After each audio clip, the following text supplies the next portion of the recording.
My name is Victoria Marshall, and I was 28 years old when I stood in the marble foyer of my late father's estate, watching my stepmother's perfectly manicured hand tremble against the lawyer's mahogany desk. What do you mean she controls the distribution? Christine's voice cracked, her usual honey-sweet tone fracturing into something sharp and metallic. The lawyer, Mr. Pemberton, 63, with silver reading glasses and the patience of a man who'd seen every family drama twice, slid the document across the polished surface. As I've explained, Mrs. Marshall, your late husband established an irrevocable trust. Victoria Marshall serves as the sole trustee. All estate assets flow through her approval. Christine's face drained of color beneath her funeral makeup. She looked at me for the first time that day. Really looked at me. Not through me, not past me, but at me. I met her gaze with the same calm I'd practiced in my bathroom mirror for 3 years. Victoria. Her lips formed my name like a question, like she was testing whether I was real. This is a mistake. Your father wouldn't. My father, I said quietly, was very deliberate. The other relatives shifted in their leather chairs. My Aunt Patricia. My Uncle James. Christine's sister Monica, who'd flown in from Phoenix wearing a black dress that cost more than my first car. They'd all gathered for the reading of the will, expecting the usual division of assets, the predictable inheritance structure. None of them expected this. But that moment, that delicious, crystalline moment, started 6 years earlier when I was 22 and still believed family meant unconditional love. It was July 2018 when my father married Christine Dawson at the Belmont Country Club. She was 36. He was 58. I was freshly graduated from state college with a business degree and $47,000 in student loans. Victoria, darling, Christine had said at the rehearsal dinner, her hand resting possessively on Dad's arm, you'll sit at table 7. With your father's college friends. Not the family table. Not even table 2 or 3. Table 7. My father had smiled apologetically. Christine's handling the seating, sweetheart. You understand. I understood perfectly. Within 6 months of the wedding, things began shifting. Dad stopped returning my calls as quickly. Sunday dinners became couples time. My childhood bedroom was redecorated into Christine's yoga studio. Without asking me first. You're building your own life now, Dad had said when I mentioned it. This is Christine's home too. The real change came 14 months after the wedding. I was living in a 480 square foot apartment in Riverside, working as a junior financial analyst at Mercer & Associates for $52,000 a year. After taxes, student loan payments, rent, and basic expenses, I had maybe $340 left each month. My apartment had beige carpet that smelled like the previous tenant's cat, a kitchen faucet that dripped every 11 seconds, I'd counted, and a refrigerator that hummed a monotonous B-flat at all hours. I'd started creating budget spreadsheets every Sunday night. Color-coded. Down to the dollar. It was the only way to feel in control. My father had always said I'd be taken care of. The trust is set up, he told me at graduation. When I'm gone, you'll never have to worry. Then came the phone call. November 2019. 3:47 p.m. on a Thursday. Victoria. Dad's voice sounded strained. We need to talk about the estate planning. I was at my desk, Excel sheet open, tracking my Roth IRA contributions. Okay. Christine and I have been discussing our financial future. She's concerned about gold diggers. Actually laughed. What? Not you, honey. Future partners. If something happens to me and you inherit everything and then you marry someone with bad intentions. Dad, I'm not even dating anyone. I know, but Christine makes a good point. We need to protect the family assets. So we're restructuring. Creating a trust with specific distribution guidelines. Christine will have access to living expenses, and you'll receive your inheritance in structured installments. It's more responsible this way. My hand had frozen on the mouse. Installments. 25% at 30. 25% at 35. The remainder at 40. It's standard practice for high net worth families. High net worth. My father had built Marshall Industrial Supply from nothing. 3 warehouses across Southern California. Annual revenue around $8 million. I'd grown up middle class, comfortable but not extravagant. Dad drove a Lexus, not a Ferrari. We vacationed in San Diego, not the Maldives. But after marrying Christine, he'd upgraded everything. The house. The cars. The club memberships. And Christine. I asked carefully. Christine will have full access to the marital assets for her lifetime care. That's appropriate, Victoria. She's my wife. Something in his tone told me this conversation was already over. The decision was made. I was being informed, not consulted. Okay, Dad. After we hung up, I sat in my cubicle for 17 minutes, watching my screensaver bounce from corner to corner. A coworker asked if I was all right. I said I was fine. I went home, made instant ramen, and cried for the first time in 2 years. Then I did something Christine never expected. I stayed silent. I didn't confront my father. I didn't call Christine a gold digger. I didn't make a scene at Christmas dinner or send angry emails. I understood the math. If I fought, I'd be the bitter daughter. The ungrateful child who only cared about money. Christine would comfort Dad, validate his concerns, maybe even suggest cutting me out entirely, for everyone's peace of mind. But I would play a longer game. Over the next 3 years, I transformed my life with the same methodical precision I used for my budget spreadsheets. At Mercer & Associates, I stayed late. I volunteered for the projects no one wanted. I learned commercial real estate analysis, tax optimization structures, and trust law, especially trust law. By 2021, I was promoted to senior analyst at $71,000. 6 months later, associate consultant at $89,000. I started a side business doing bookkeeping for small contractors. It brought in an extra $1,500 a month, sometimes $2,000. Every dollar went to my Vanguard account or paid down my student loans. By 2022, my loans were gone. My emergency fund hit $35,000. I bought my first rental property, a small duplex in Moreno Valley, with a 3.2% interest rate I'd locked in just before rates spiked. Dad didn't know any of this. Neither did Christine. At family gatherings, I wore the same 3 outfits. I drove my 2014 Honda Civic with the dent in the rear bumper. I lived in the same apartment with the dripping faucet and the humming refrigerator. Still at that little analyst job, Victoria? Christine would ask, her voice soaked in synthetic sympathy. Still there, I'd reply with a smile.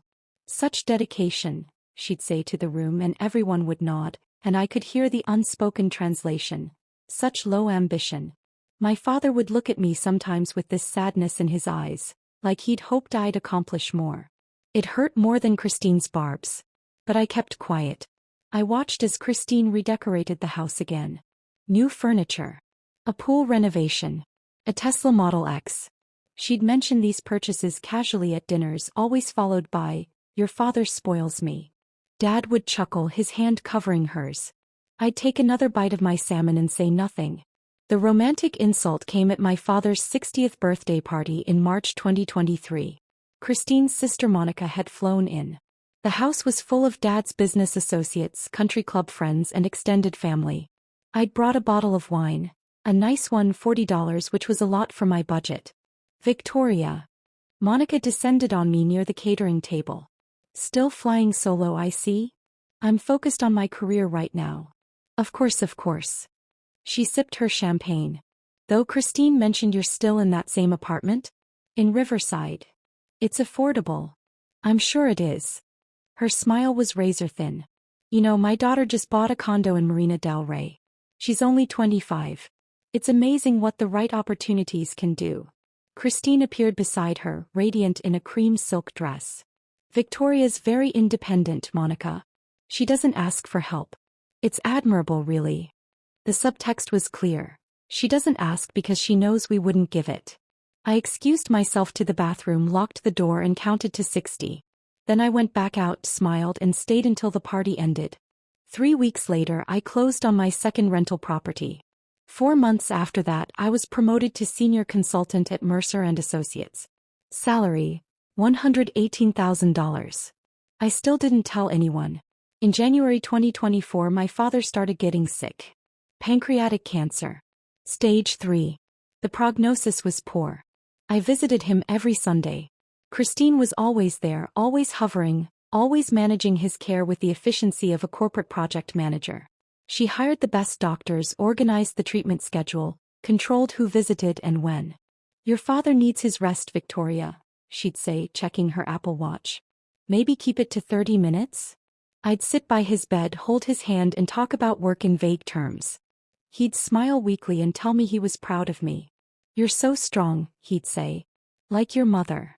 My mother had died when I was 9. Breast cancer. Dad had raised me alone until I was 19 and then Christine appeared.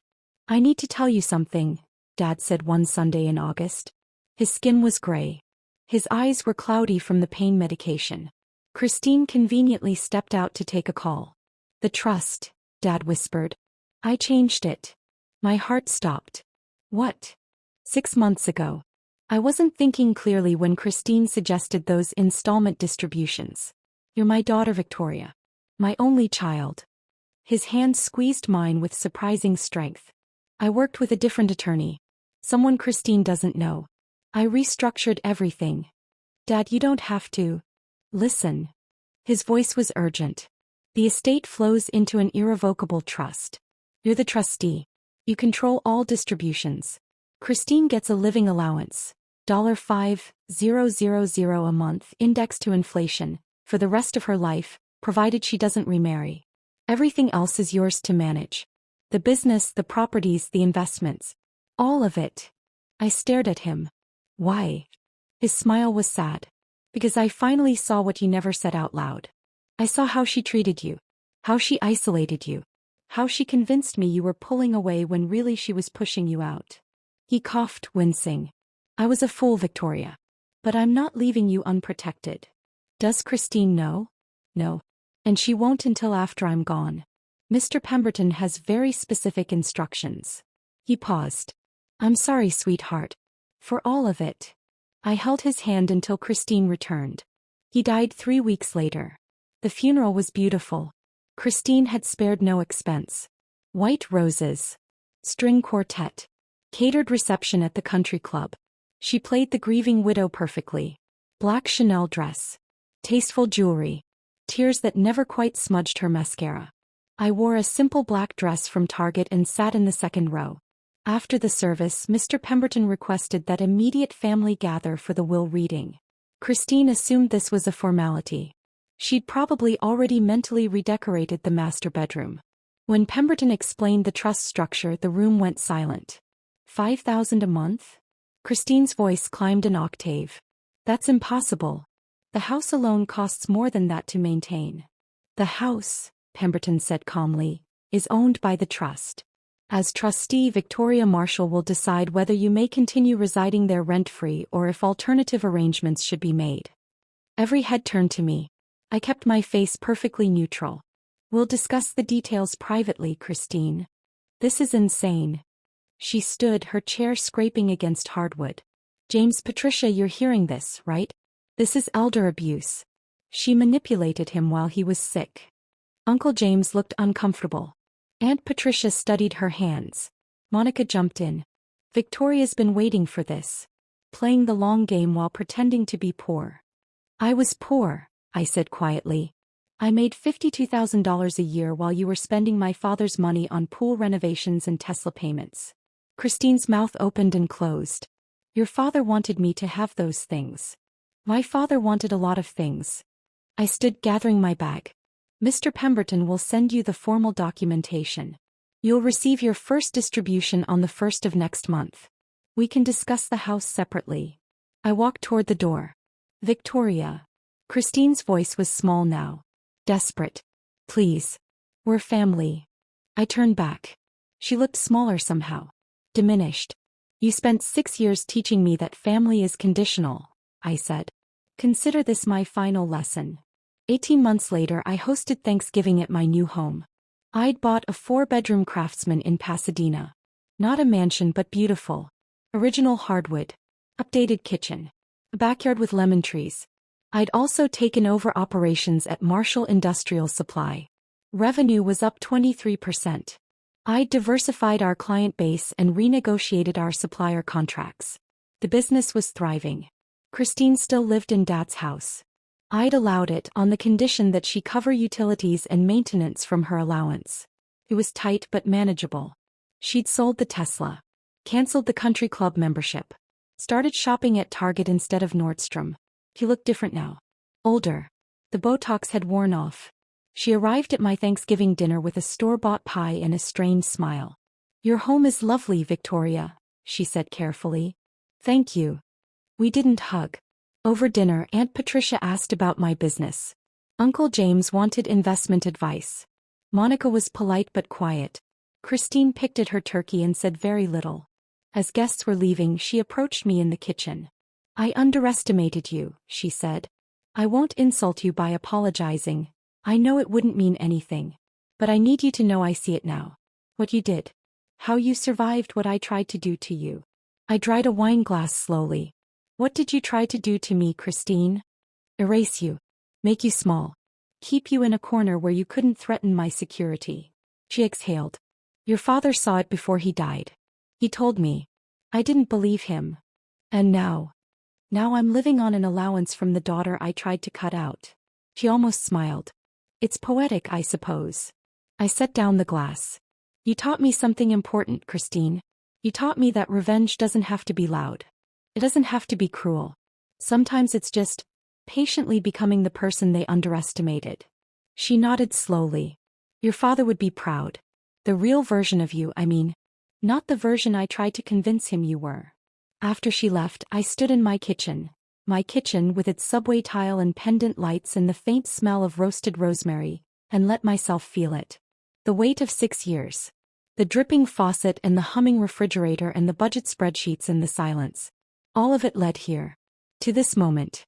To Victoria Marshall, 30 years old, trustee, business owner, landlord, and daughter of a man who loved her enough to see the truth before it was too late. I poured myself a glass of wine and walked out to my backyard, where the lemon trees swayed in the November breeze. If you've ever been underestimated, you'll understand. The sweetest victory isn't proving them wrong in a single dramatic moment. It's building a life so undeniably successful that their entire narrative crumbles under the weight of your quiet, methodical triumph. And sometimes, if you're very patient, they'll be the ones who have to acknowledge it. Out loud. With your name on their lips like a confession.